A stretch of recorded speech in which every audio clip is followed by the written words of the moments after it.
गौरम चंद्रं द्वितीयं जगदीविकान्तं वन्दे विवन्द्यं मयताम्रसीन्द्रं जिनं जितस्वान्तिकसायोवन्द्यं जिनं जितस्वान्तिकसायोवन्द्यं निरीह पवित्र मन में गुरुदेव आओ, मैं शास्त्र वाचन करूं प्रतिभा जगाओ। अरिहंति भासिति सभी श्रुति दीपिताओ, अरिहंति भासिति सभी श्रुति दीपिताओ। क्या बोलना अब मुझे तुम ही बताओ, तुम ही बताओ। बोले अनंतानंद सिद्ध परमेश्वर भगवान की प्रथम तीर्थंकर आदिनाथ भगवान की। बोले दीवानी पिंकर सिंह मोले चंदन प्रभु भगवान की। बोले दीवानी पिंकर सिंह पार्शनाथ भगवान की। इस सारस्वत कवि ने चकोटी मां पूर्व राज्य श्री स्वर्गीय भाव सवजी महाराज की।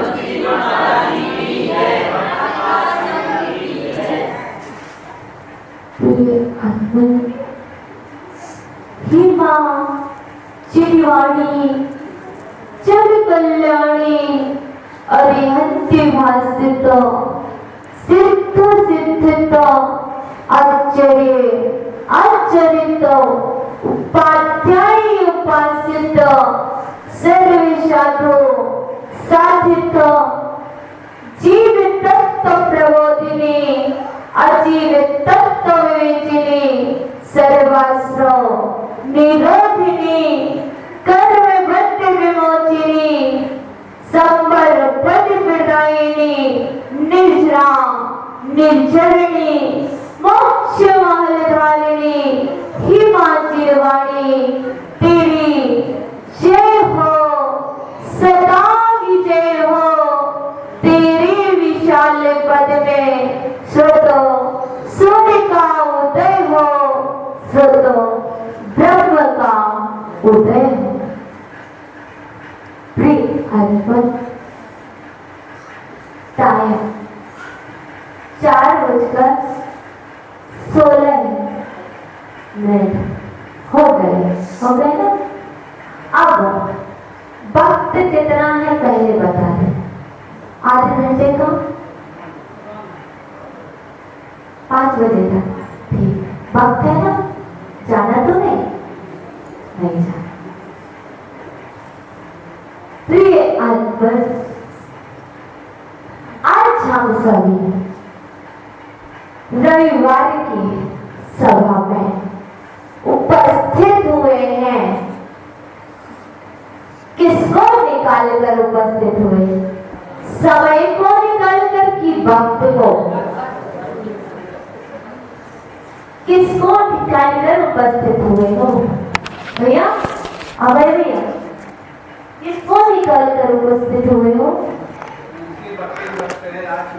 आज आप सभी वक्त को निकाल करके सभा में उपस्थित हुए हो, क्योंकि समय में आत्मा होता है। अभी आप कहते हैं हम समय निकाल कर आए हैं। यदि समय निकाल कर आओगे तो सुन नहीं पाओगे।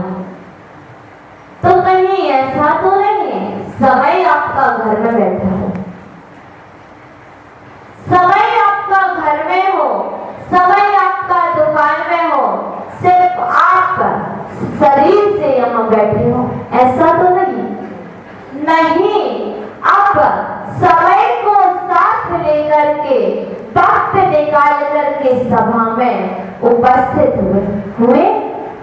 तो आज हम इस वक्त का उपयोग करते हुए दो शब्दों पर प्रकाश डालेंगे। पहला शब्द है सुख और दूसरा शब्द है दुख। प्रत्येक व्यक्ति सुख चाहते ना, चाहते, दुख भी चाहते, दुख भी चाहते हो, नहीं चाहते। यहाँ जितने लोग बैठे हैं और संसार में जितने भी जीव हैं, वे सब सुख चाहते हैं, दुख कोई नहीं चाहता। पर ऐसा हो नहीं सकता, क्योंकि सुख और दुख दोनों भाई भाई हैं।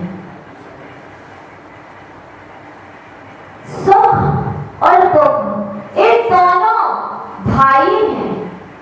अब इनका जो संबंध है एक साथ जुड़ा हुआ है। कभी एक भाई मुख होगा तो कहीं एक भाई गौर होगा। या तो सुख की प्रधानता होगी या फिर जीवन में दुख की प्रधानता होगी। क्योंकि आपको पता होगा गुलाब का फूल सबने देखा ना। गुलाब का फूल जब उत्पन्न होता है, जिस वृक्ष में लगा होता है, तो क्या सुख ही सुख रहता है उसके पास? नहीं, उसकी सुरक्षा के लिए एक दो कांटे नहीं होते हैं, हजारों कांटे, सैकड़ों कांटे लगे हुए होते हैं। लगे रहते कि नहीं? जब उस गुलाब को आप पाना चाहते हो तो उसके साथ भी सैकड़ों कांटे लगे हुए हैं। तब कहीं आपके लिए, आपके जीवन में एक गुलाब आ पाता है। आता ना? तो जब उस गुलाब की सुरक्षा उन कांटों से है, तो फिर आपके जीवन की सुरक्षा भी ऐसे आपके लिए जीवन में सुख ही सुख आता रहेगा, तो आपकी सुरक्षा नहीं रह पाएगी। क्यों? यदि आपके जीवन में सुख होगा तो आप मंदिर भी नहीं आएंगे। यदि आपके जीवन में सुख ही सुख रहेगा तो आप धर्म नहीं कर पाएंगे, क्योंकि ये जो धर्म कर रहे हो, ये जो प्रवचन सुनने आ रहे हो, सिर्फ सुख के लिए आ रहे ना। यदि पहले से ही आपके जीवन में सुख रहेगा तो फिर आप कोई कार्य नहीं कर सकते, आप पुण्य कार्य कर ही नहीं सकते। कर सकते क्या? नहीं। इस सुख प्लस दुख ये हमारे जीवन में बहुत अनिवार्य है। हम उनसे कहना चाहते हैं जो कहते हैं कि हमें सुख ही सुख मिले। हम उनसे यह कहना चाहते हैं यह सुख कब मिलेगा? कब मिलेगा? किसी साधु के पास जाकर के यह कहोगे हमें सुख का रास्ता बता दो। भगवान सुख कैसे मिलेगा? क्या जाप करने से सुख मिल जाएगा? कोई विशेष मंत्र की आराधना करने से सुख मिल जाएगा? नहीं। यदि आप सुख चाहते हो तो कोई मंत्र करने की आवश्यकता नहीं, कोई जाप करने की आवश्यकता नहीं है, और कोई मंदिर में जाने की आवश्यकता नहीं है, कोई धर्म क्षेत्र में जाने की आवश्यकता नहीं है। यदि सुख पाना है तो आपको अपने मन रूपी मंदिर में प्रवेश करने की आवश्यकता है, आपको सुख मिल जाएगा। जब भी आप अपने मन मंदिर से बाहर जाते हैं, मन मंदिर से बाहर में प्रवेश करते हैं, तब तक आपको सुख नहीं मिलता, तब तक आपको दुख होता है। जब जब आप मन से बाहर निकलते हैं, अपने इस मन को पर में लगाते हैं, पर की चिंतन में लगाते हैं, पर की चिंता करते हैं। जब तक आप पर की चिंता करोगे तो आपको दुख मिलेगा। जिस दिन आप निज की चिंता नहीं, निज स्वरूप का चिंतन करने लग जाओगे, उस दिन आपको सुख की अनुभूति होने लगेगी। आप कितना भी कह लेना मैं टेंशन में हूं, मैं चिंता में हूं, मैं परेशान हूं, मैं बहुत दुखी हूं। आप कितना भी कहना माता जी कोई मंत्र बता दो, हम मंत्र बता देंगे, लेकिन मन शांत नहीं होगा, सुख नहीं मिलेगा। यदि सुखी होना है तो पहले अपने मन को नियंत्रित कर लो, सुख उत्पन्न हो जाएगा। सुख के स्रोत फूटने लगेंगे, सुख का जल आपके आत्मा के प्रदेश प्रदेश पर बहने लगेगा। क्योंकि आपको पता है आप दुखी नहीं हैं, आप दुखी नहीं हैं। दुखी किस लिए है? पर से नहीं, दुखी तो आप अपने आप स्वयं से हैं, अपने चिंतन से दुखी हैं। वह चिंतन जिसकी आप चिंता कर रहे हो, उस चिंता को आप चिंतन में बदल लो, प्रभु के गुणगान में बदल दो, तो आप परम सुखी हो जाएंगे। क्योंकि आपको पता होगा सौमा सती दुखी रही क्या? दुखी रही क्या? नहीं रही। उन्होंने चिंता नहीं की, उन्होंने चिंतन किया है।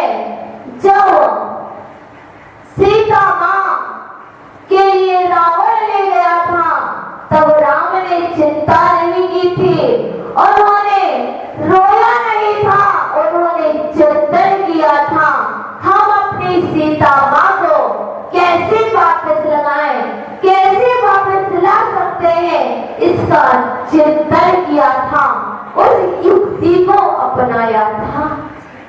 और हम प्रायः करके दुखी होते हैं, रोते हैं, बिलखते हैं, तो चिंता करते करते हम दुखी हो जाते हैं। वस्तुतः हमें चिंता करने की आवश्यकता नहीं है, हमें तो चिंतन करने की आवश्यकता है कि हम कैसे सुखी हो सकते हैं। ऐसी कौन सी युक्ति है? अभी हमारे अंदर ही कमी है कि हम उस युक्ति तक नहीं पहुंच पा रहे हैं जिससे हम सुखी हो जाएं। वह सुखी कोई दूसरा नहीं बना सकता, सुखी आप स्वयं होंगे और अपने मन से, क्योंकि मन आपका है, लगाना आपको है, लगना आप में है। मन हमारा नहीं है, मन हमारा नहीं कि हम आपके मन को लगा दें।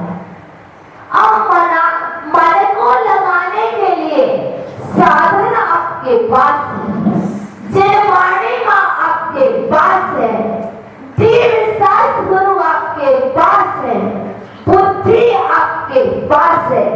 अब इस मन का प्रयोग आप किसमें कर रहे हो? चिंता में कर रहे हो कि चिंतन में कर रहे हो? भैया मन आपका है कि मेरा है? किसका है? हमारा है? नहीं, जो मन हमारे पास है वो मेरा ही है। मेरा मन आपका नहीं हो सकता और आपका मन हमारा नहीं हो सकता। यह तो पक्का है ना? पक्का है। आपका शरीर आपका है पर है। शरीर आपका है पर है, वह छूट जाएगा। जब शरीर छूटता है तब क्या आप दुखी होते हैं? जब आपका शरीर छूटता है तब क्या आप दुखी होते हैं? नहीं। जब आपका शरीर छूटता है तब आप दुखी नहीं होते। जब कोई पर का या दूसरे का शरीर छूटता है तब आप दुखी होते हैं, क्योंकि पर को अपना माना था, इसलिए पर से दुखी होते हैं। अपने आप से कोई दुखी नहीं होता है। हमें दुखी होने की आवश्यकता नहीं है। यह सब पर है और छूट जाएंगे। हमें कितना भी सोच लें, कि हम इनको अपना बना लें, पर ये आपके नहीं हो पाएंगे, क्योंकि हम व्यवहार में सोचते हैं ये हमारे हैं और हम इनके हैं। वस्तुतः कोई हमारा नहीं है। यदि हमारा कोई है तो हमारी आत्मा जो आपके अंदर भावी सिद्धात्मा विराजमान है, जो परमात्मा आपके अंदर है, वही आपका है।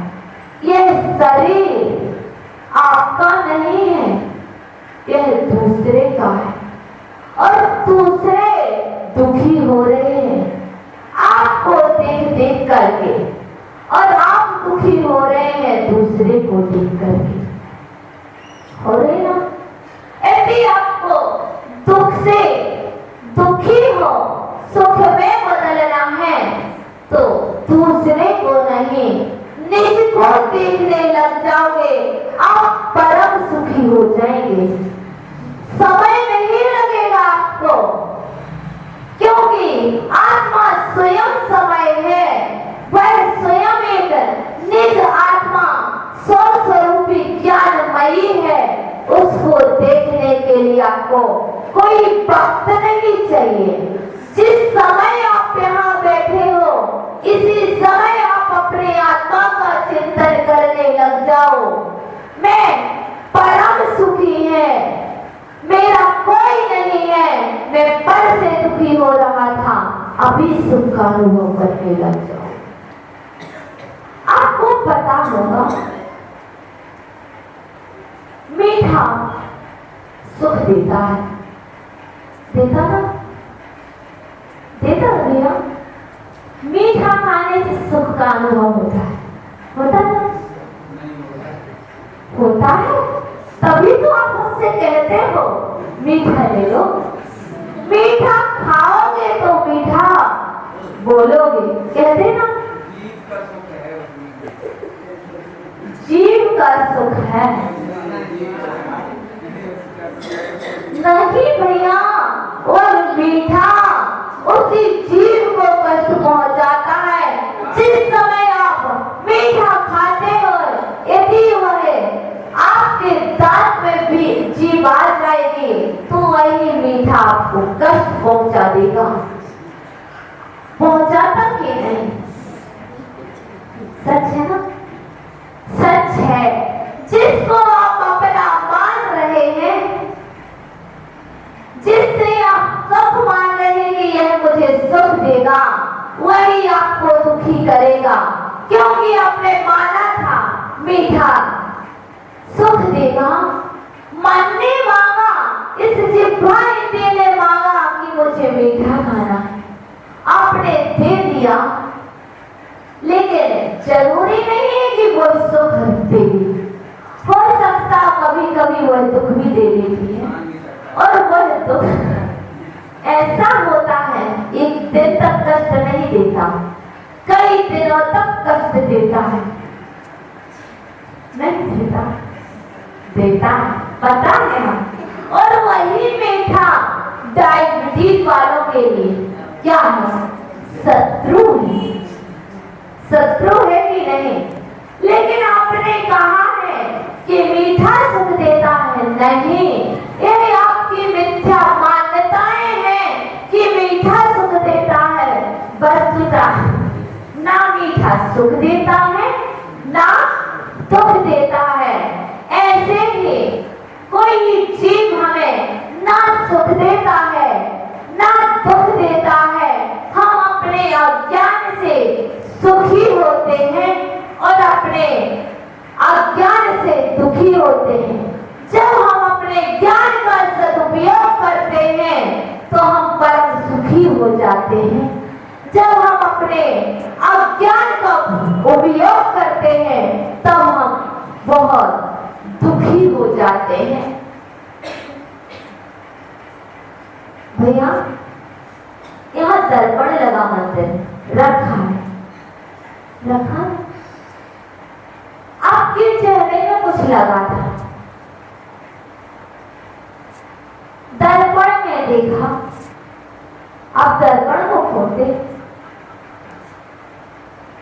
तो फिर जब आपके चेहरे में कुछ लगा होता है और आप दर्पण में देखते हैं, दर्पण को दोष नहीं देते कि दर्पण आपने गलत किया है कि मेरे चेहरे पर जो लगा था उसको क्यों दिखाया। चेहरे को देख करके आप दर्पण को दोष नहीं देते, दर्पण को नहीं तोड़ते कि तुमने गलत किया, नहीं तोड़ते ना। अपने चेहरे को साफ कर लेते हैं, अपने चेहरे पर जो दोष लगा हुआ है, जो दोष रूपी कालिमा लगी हुई है, उसको हटा देते हैं, हटाते ना। इसी तरह है, जब आपसे कोई कहे क्या आपकी गलती है, वस्तुतः आपकी गलती नहीं है, तो कोई कह रहा है कोई भगवान नहीं है, कोई सिद्धात्मा नहीं है कि सच कह रहा है। लेकिन हम अपने ज्ञान का उपयोग कर रहे हैं। जब हम दर्पण को नहीं छोड़ते हैं तो हम ऐसे उस व्यक्ति को कोई दोष नहीं देंगे। हो सकता है उसके पास कई ज्यादा दोष हैं, इसलिए उसको वही नजर आ रहे हैं, उसकी गुणों पर दृष्टि नहीं जा रही है। जब आपको हमने बताया था जिसकी आंखें पीली हो, जिसके लिए पीलिया हो गया हो, उसको क्या दिखता है? सब कुछ पीला पीला दिखता ना? हाँ, दिखता है। इसी तरह तो जब जिसके अंदर दोष ही दोष हो, जिसके अंदर जिसकी हैबिट दूसरों के दोषों को देखने की बढ़ गई हो, अब वह कितने भी महापुरुषों को देख ले, कितने भी अपने से श्रेष्ठ को देख ले, लेकिन वह गुणों को नहीं देखेगा। वह किसको देखेगा? वो तो दुर्गुणों को ही देखेगा, दोष को देखेगा कि इनमें कौन सा दोष है। वह तो साधुओं को भी नहीं छोड़ेगा। साधुओं में एक गलती क्या पाई गई, वह तो दिख जाएगा, पर 1000 गुण नहीं दिखेंगे, एक दोष पर दृष्टि पहुंच जाएगी। जब वह साधुओं को नहीं छोड़ सकता है तो हम कौन हैं? क्योंकि कपट ने किसको नहीं छोड़ा? नहीं छोड़ा ना, नहीं छोड़ा।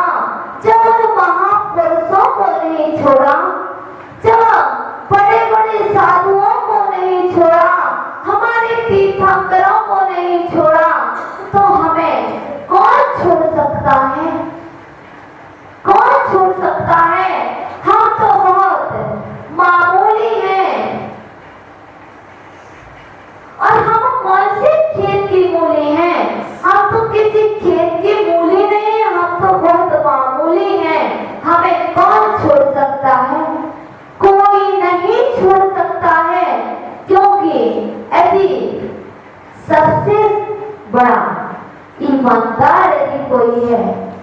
तो कौन है? कौन? कर्म है। भैया आप ईमानदार नहीं है? है क्या? नहीं है। एक कर्म ऐसा है जो सबसे बड़ा ईमानदार है। आप कुछ भी करो, चाहे सत्य बोलो चाहे असत्य बोलो, झूठ बोलो, चोरी करो, दोस्त दो हमें, बिल्कुल दो, हम कुछ नहीं करेंगे आपसे, लेकिन जो ईमानदार कर्म है वह आपको नहीं छोड़ेगा, क्योंकि कपट को भी कर्म ने नहीं छोड़ा। छोड़ा क्या? नहीं छोड़ा। इसलिए हमें किसी को दोष देने की आवश्यकता नहीं है, किसी को समझाने की आवश्यकता नहीं है। वह समझेगा समय आने पर। यदि कोई नहीं समझेगा तो उसे समझाने के लिए कर्म बैठा है, वह कर्म समझा देगा। आपको समझाने की कोई आवश्यकता नहीं है कि आप अपनी एनर्जी वेस्ट करें। आपको तो अपनी एनर्जी धर्म ध्यान में लगाना चाहिए, और ध्यान में नहीं लगाना चाहिए। जिस समय किसी ने कुछ कह दिया है उसी समय आप प्रभु का चिंतन करने लग जाओ। कर्म ही तो है, बदलेगा। आज हमारा ये सब कर्म का उदय है। किसी ने कुछ कहा, वह बदल जाएगा। आप यदि समता से सहन कर लेंगे तो संपन्न और निर्जरा हो जाएगी। यदि आप समता से सहन नहीं कर रहे हैं तो आश्रव और बंध जारी है। आश्रव बंद हो जाएगा। यदि समता से सहन कर लिया, संपन्न निर्जरा कर लिए, और एक कर्म आपका क्या होगा? क्षय हो जाएगा। और जो कह रहा है आपको नहीं देखना, ना कभी यह कहना हम देख लेंगे। हाँ, हम देख लेंगे अपने कर्मों को, हम देखेंगे अपनी समता को, हम देखेंगे अपनी क्षमता को कि हमारे अंदर कितनी क्षमता और कितनी समता है। हमें देखना है निज को, पर को नहीं। पर को देखने वाला तो वह कर्म देखेगा, पर को देखने के लिए बैठे हैं परमात्मा। देख रहे हैं, चाहे आप छुपकर कहो चाहे आप सामने करो, सब कुछ देख रहे हैं। और केवल ज्ञान में स्पष्ट झलक रहा है, किसी को देखने की और दिखाने की आवश्यकता नहीं है। क्योंकि पूज्य गुरुदेव कहते हैं, चाहे आप हमसे छुपा कर कार्य करें, लेकिन आपको कर्म नहीं छोड़ेगा।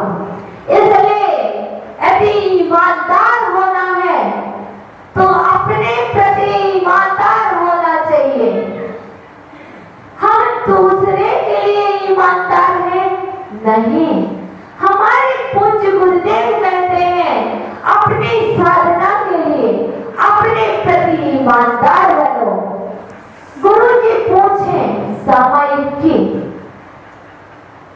नहीं की, डर से कह भी दोगे की, लेकिन पहले अपने प्रति ईमानदार हो जाओ, क्योंकि कर्म आपको नहीं छोड़ेगा। इसलिए किसी के प्रति ईमानदार बन पाओ या ना बन पाओ कोई बात नहीं, लेकिन सभी लोग अपने प्रति ईमानदार बन जाना। आपने जो गलती की है अपनी आत्मा की साक्षी में उसको स्वीकार कर लेना कि हमने गलती की है।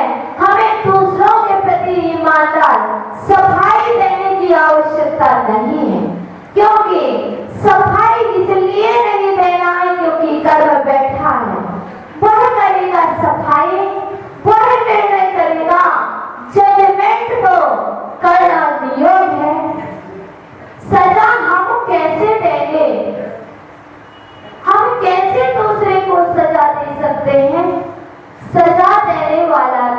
कोई दूसरा है ना? वह है कर्म, जो आपके पास प्रतिपल घूम रहा है, आपके ऊपर 24 घंटे चक्कर लगा रहा है। यदि कोई है तो वह कर्म है, और वह आपका साथ कभी नहीं छोड़ता। जब आप सोते हैं और जब आप जागते हैं, 24 घंटे में एक भी सेकंड ऐसा नहीं है जिस समय आपसे कर्म दूर हो। 24 घंटे आपके साथ कर्म लगा हुआ है। कर्म आपका इतना बड़ा मित्र है कि वह आपके लिए एक पल के लिए अकेला नहीं छोड़ सकता। छोड़ेगा कब? जब आप उसको परास्त कर देंगे, क्योंकि कर्म इतना बलवान नहीं है कि छोड़ ना पाओ। कर्म से बलवान भी यदि कोई है तो कौन है? कौन भैया? कर्म से यदि बलवान कोई है तो आपकी आत्मा बलवान है, क्योंकि इस आत्मा के बल से आप कर्म को भी परास्त कर सकते हो। क्योंकि जितने भी हमारे तीर्थंकर मोक्ष गए हैं, इन्होंने किसी को पराजित किया है तो 8 कर्मों को पराजित किया है, कोई दुश्मनों को पराजित नहीं किया। हम आपसे यही कहना चाहते हैं, दुश्मन को पराजित नहीं करना हमें, दुश्मन को पराजित नहीं करना है हमें तो दुश्मनी को पराजित करना है।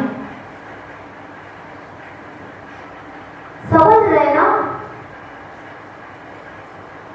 इसलिए यदि आपकी दुश्मनी को पराजित कर देंगे तो दुश्मन पराजित वैसे ही हो जाएगा, पर फिर उसकी समाप्त हो जाएगी वह दुश्मनी, तो वह आपके पास नहीं आ पाएगा। इसके लिए हमें क्या करना होगा? समता रखना होगा और क्षमता को अपनी देखना होगा। जितनी क्षमता होगी उतना ही सहन कर पाएंगे, पर क्षमता जितनी होगी उतना सहन कर पाएंगे, पर क्या क्या भैया? पर से क्या? पर का तात्पर्य यह है कि जो भी आपके जीवन में घटना घटेगी, आपकी क्षमता के अनुसार ही आपके जीवन में कर्म आएंगे। आपकी क्षमता जितने की झेलने की होगी उतने ही कर्म आपके पास आएंगे, उससे अधिक नहीं आएंगे। इसलिए यह मत सोचना कि हमारी शक्ति नहीं, हम झेल नहीं सकते, नहीं, क्योंकि उतने ही कर्म आपके जीवन में आएंगे जितनी आपकी क्षमता है, शक्ति है सहन करने की। इससे अधिक आपके जीवन में संकट दुख आ नहीं सकते, और इसलिए आ रहे हैं क्योंकि आपको भगवान बनना है, आपको ऊंचा उठना है। इसलिए आपकी परीक्षा लेने के लिए कर्म मंडरा रहे हैं। अब आप इस परीक्षा में पास हो जाओ। बहुत सारी क्लासें उत्तीर्ण कर ली हैं, बहुत सारी। अब हमें इस जीवन की क्लास को भी उत्तीर्ण करना है। इसमें भी हमें वह लिस्ट में आना चाहिए हमारा नाम। कौन सी? सिद्धों की लिस्ट में हमारा नाम आ जाए। अभी तो कौन कौन सी मेरिट लिस्ट में कहां आते थे आपके नाम, लेकिन जब मानेंगे आपके जीवन की क्षमता, आपके जीवन की उत्तीर्णता तो हम तभी मानेंगे जब आपका नाम सिद्धों की लिस्ट में आ जाए। इसलिए अब हमें कोई परीक्षाएं उत्तीर्ण नहीं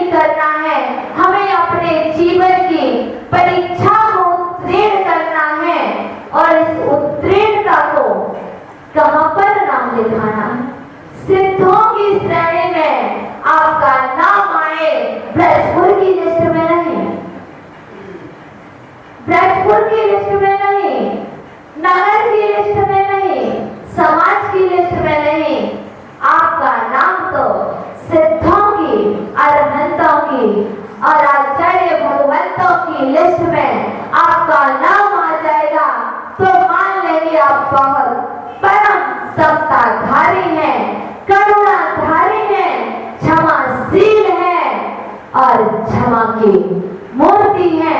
तो जरूर आपका नाम उन सिद्धों की और उन अरहंतों की लिस्ट में आएगा। चिंता मत करना, आएगा, आएगा, जरूर आएगा, क्योंकि ये गलती कर चुके हैं। कर ली ना गलती, मंदिर जिन्हें तो भगवान मिल गए, एक बहुत बड़ी गलती कर ली है, इसलिए आपका नाम तो यह पक्का है कि उनकी लिस्ट में आना है, लेकिन जरूरी नहीं है कि इसके बाद ही आ जाए, यह जरूरी नहीं है। अधिक से अधिक आपको 32 भाव लग सकते हैं, 32 से ज्यादा हम मान लें तो 50 भाव लग सकते हैं, लेकिन 50 भाव के बाद आपका नाम जरूर सिद्धों की लिस्ट में आएगा।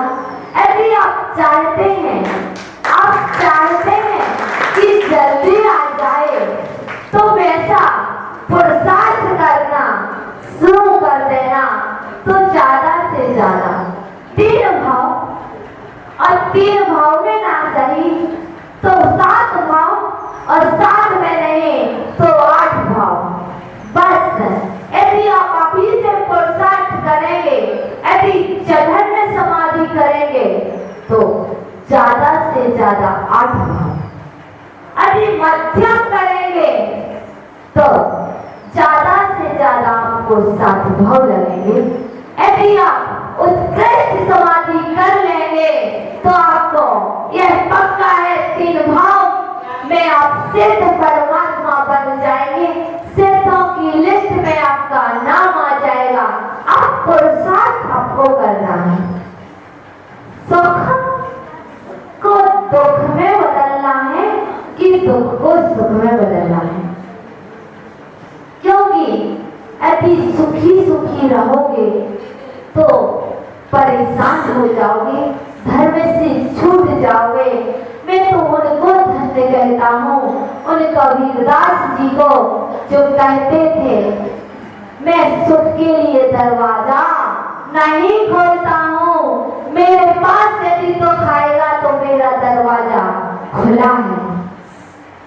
इसलिए कुछ लोग ऐसे हैं जो चाहते हैं मेरे पास थोड़ा सा दुख आ जाए, यदि दुख खाएगा तो मेरी सफर और निर्जरा होगी, यदि सुखी सुख रहेगा तो हम प्रभु को याद नहीं कर पाएंगे। इसलिए जीवन में 3 चीजें घटती हैं। यदि सुख रहेगा तो क्या होगा? अहंकार नहीं टूटेगा। यदि आप सुखी रहोगे तो अहंकार नहीं टूट पाएगा। इसलिए यदि अहंकार को तोड़ना है, अहंकार को पराजित करना है तो दुख आवश्यक है। और यदि आप सुखी रहते हैं तो आप स्वयं को ऊपर का भेद विज्ञान नहीं कर सकते। जब आप दुखी होंगे तो निज का ऊपर का भेद विज्ञान हो सकता है, क्योंकि दुख के दिनों में पता चलता है कौन अपना है और कौन पराया है। सुखी में कभी अनुभव नहीं कर सकते कि कौन मेरा है और कौन पराया है। जब दुख आएगा तभी आप यह अनुभव कर पाएंगे कि कौन मेरा और कौन पराया। यदि आपके पास सुख ज्यादा रहेगा तो आप प्रभु को याद नहीं कर सकते। जब आपके पास दुख अधिक होगा तो आप प्रभु को अधिक याद करेंगे, उनकी बहुत आराधना करेंगे। जब आप हॉस्पिटल में होंगे कोई दूसरा होगा तो जब डॉक्टर मना कर देगा तब आप प्रभु के पास आएंगे, उनकी आराधना करेंगे। तो ये मत सोचना कि दुख बाध्य है, नहीं, यह दुख भी हमारी सुरक्षा के लिए है। यह जो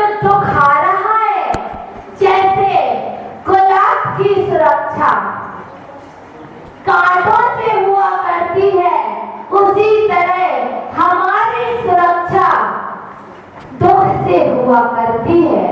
घबराना मत, यह दुख तो हमारी सुरक्षा कवच है, हमारी सुरक्षा किए हुए है कि तुम कहीं ऐसा ना हो जिनेंद्र भगवान से दूर हो जाओ, अपने प्रभु से दूर हो जाओ और आपको जो सुख मिलना चाहिए था वह नहीं मिल पाएगा। इसलिए दुख में और सुख में हमें घबराने की आवश्यकता नहीं है, हमें धैर्य रखने की आवश्यकता है, क्योंकि धैर्य रखेंगे तो क्या होगा? धैर्य रखेंगे तो क्या होगा? समता आएगा। धैर्य रखेंगे तो समता आएगी, समता आएगी तो समाधि होगी, समाधि होगी तो क्या होगा? समाधि होगी तो क्या होगा? पंचम गति होगी। यदि असमाधि होगी तो दुर्गति हो जाएगी। यदि हमारी समाधि होती है तो हमें वह पंचम गति मोक्ष गति मिल सकती है। इसलिए सुख और दुख में हमें घबराना नहीं है। और हम तो कौन है? कौन है? वीर हैं, वीर है ना, कायर नहीं है, क्योंकि वीर की संतान वीर है, कायर नहीं होती। प्रतिदिन बता रहे हैं आप सब वीर हैं, महावीर की संतान है। इसलिए आप धैर्य को रखेंगे, समता को रखेंगे और समाधि को साधेंगे और समाधि साध करके पंचम गति को प्राप्त करेंगे। आज हमने दो शब्द को देखा था।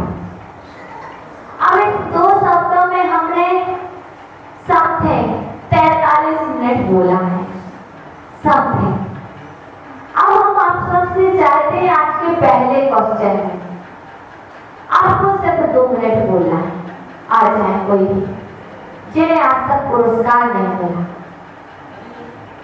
बाबा जी आप आ जाओ, राहुल भैया के पापा जी, क्योंकि आज तक पुरस्कार नहीं दिए हमें याद है।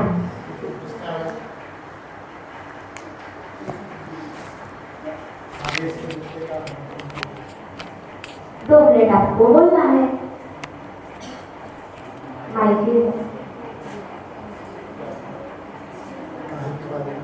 सुख और दुख के बारे में आप थोड़ी अपने चिंतन के द्वारा